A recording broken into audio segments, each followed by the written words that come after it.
Avez-vous déjà rêvé de gagner de l'argent pendant que vous voyagez ou même dormez? Eh bien ce rêve pourrait être plus réel que vous ne le pensez. Aujourd'hui, nous plongeons dans le monde mystérieux mais captivant des revenus passifs en bourse en explorant 5 voies prometteuses qui pourraient vous aider à construire une source stable et continue de revenus sans les maux de tête habituels de la gestion active. Du dividende aux ETF, en passant par les rates, les obligations et la vente d'options, je suis là pour démystifier ces termes et vous guider pas à travers ces avenues financières qui sont non seulement accessibles mais aussi potentiellement très rémunératrices. Ensemble, nous déverrouillerons les secrets pour faire travailler votre argent pour vous et non l'inverse. Alors si vous êtes prêt à transformer vos économies en une machine à générer des revenus, vous êtes au bon endroit. Si vous êtes nouveau ici, pensez à vous abonner et à activer la cloche de notification. On parle trading, entrepreneuriat et de plein d'autres choses qui vous permettront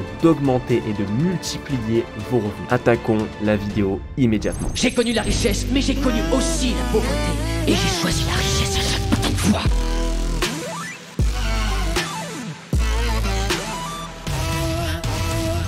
Commençons avec la source de revenus passifs, certainement la plus connue en bourse, les dividendes.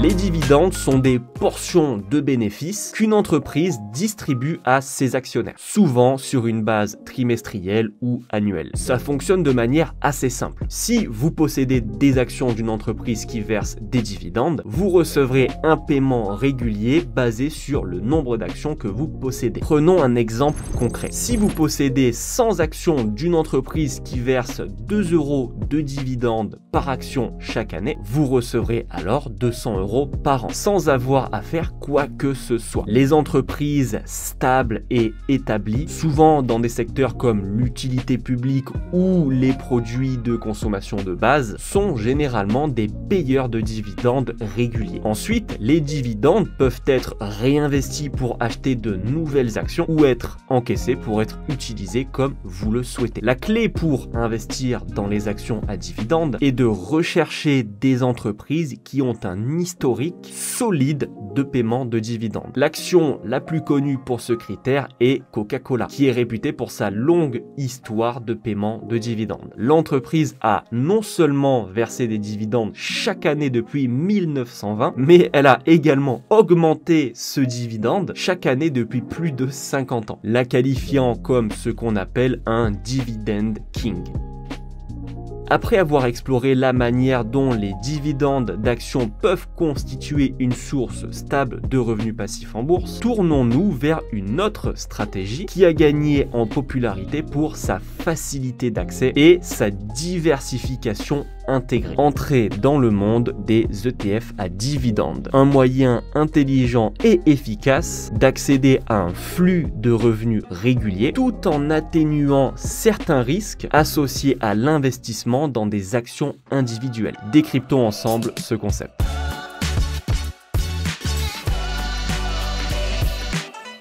Les ETF à dividendes sont des fonds qui investissent dans un panier d'actions qui paye des dividendes. En investissant dans un ETF à dividendes, vous bénéficiez d'une diversification instantanée, car l'ETF détient plusieurs actions d'entreprises différentes. De plus, au lieu de recevoir des dividendes de chaque entreprise individuellement, les dividendes sont souvent cumulés et distribués aux investisseurs de l'ETF à intervalles réguliers, souvent trimestriellement. Supposons que vous investissiez dans un ETF qui détient des actions dans des dizaines d'entreprises différentes. Chaque entreprise paye les dividendes à l'ETF et ensuite l'ETF vous paye un dividende cumulé. Les ETF à dividendes permettent une approche plus pratique et moins gérée de l'investissement en bourse car ils minimisent le besoin de surveiller constamment chaque entreprise individuelle dans votre portefeuille. Un ETF à dividendes bien connu est le Vanguard Dividend Appreciation. Cet ETF est populaire parmi les investisseurs cherchant à obtenir un accès diversifié aux entreprises qui ont un historique de croissance de dividendes. Le VIG suit l'indice Nasdaq US Dividend Achievers Select qui est composé d'entreprises ayant augmenté leurs dividendes pendant au moins 10 années consécutives. Ça peut inclure les entreprises de toute taille et le fonds est assez diversifié en termes de secteurs, comprenant des sociétés du secteur industriel, de la consommation, de la santé et plus encore. À présent, dirigeons notre attention vers une autre catégorie d'investissement passionnante, centrée spécifiquement sur le secteur de l'immobilier. Laissez-moi vous introduire au monde des REITs, ou Real Estate Investment Trust. Découvrons ensemble comment ces entités nous permettent d'investir dans l'immobilier tout en percevant des revenus passifs réguliers.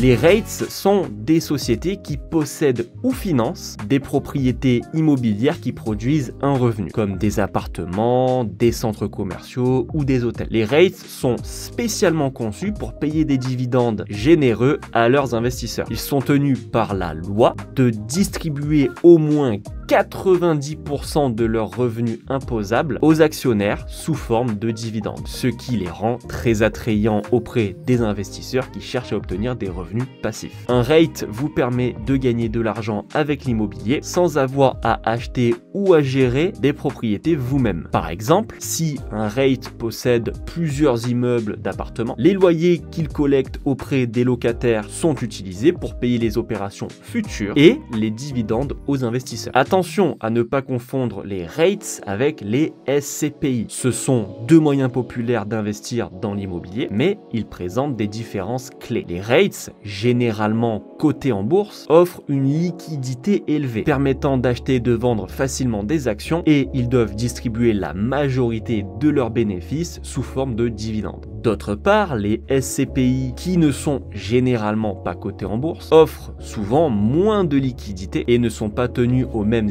exigences de distribution des bénéfices. Tandis que les REITs peuvent avoir une portée mondiale et diversifiée entre différents types de biens immobiliers, les SCPI ont tendance à être plus locales et peut-être plus ciblées dans leur approche d'investissement. Les deux offrent une exposition à l'immobilier, mais avec des mécanismes différents, des risques et des récompenses variées.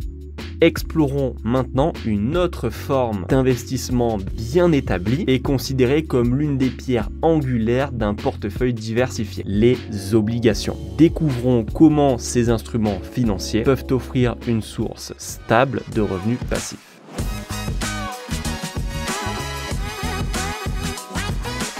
Les obligations sont essentiellement des prêts que vous accordez à une entreprise ou un gouvernement en échange d'intérêts réguliers et du remboursement du principal à une date ultérieure, date d'échéance. Les intérêts sont payés à intervalles réguliers, généralement tous les 6 mois, et sont souvent fixes, ce qui signifie qu'ils restent les mêmes tout au long de la durée de vie de l'obligation. Par exemple, si vous achetez une obligation d'entreprise de 1000 € avec un taux d'intérêt annuel de 5%. Vous recevrez 50 € par an jusqu'à ce que l'obligation arrive à échéance, moment auquel votre investissement initial, les 1000 €, vous sera rendu. Les obligations peuvent être une option d'investissement relativement sûre et stable, surtout si vous investissez dans des obligations d'État ou d'entreprise bien établi. Les obligations du Trésor américain, en particulier celles à 10 ans, sont souvent citées comme un exemple d'investissement en obligations stables. Émises par le gouvernement des États-Unis, elles sont perçues comme sûres parce qu'elles sont garanties par la crédibilité du gouvernement. Les investisseurs se tournent souvent vers ces obligations en tant que choix fiable, surtout dans des périodes d'incertitude économique.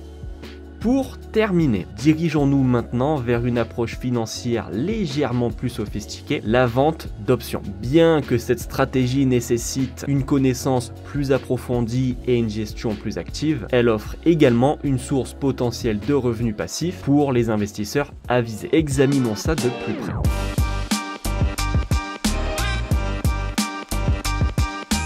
Les options sont un domaine assez large. Il y a plusieurs types d'options. Alors pour cette vidéo, nous allons voir uniquement la vente d'une option d'achat. Oui, soyez attentifs. Quand vous vendez une option d'achat, vous donnez le droit à l'acheteur de l'option d'acheter un actif, par exemple une action, à un prix fixe qu'on appelle le prix d'exercice. Ceci avant une date déterminée qu'on appelle la date d'expiration. En échange, vous recevez une prime, c'est-à-dire le prix de l'option vendue. Ensuite, si le prix prix de l'actif est inférieur au prix d'exercice à l'expiration, l'option n'est généralement pas exercée et vous conservez la prime que vous avez reçue pour la vente de cette option d'achat. Maintenant, si le prix de l'actif est supérieur au prix d'exercice, eh bien dans ce cas, vous devrez vendre l'actif à l'acheteur de l'option au prix d'exercice qui est inférieur au prix du marché. Pour que ce soit plus simple, on va voir un exemple plus parlant à l'écran. Imaginons que nous sommes sur l'action Microsoft et que à l'instant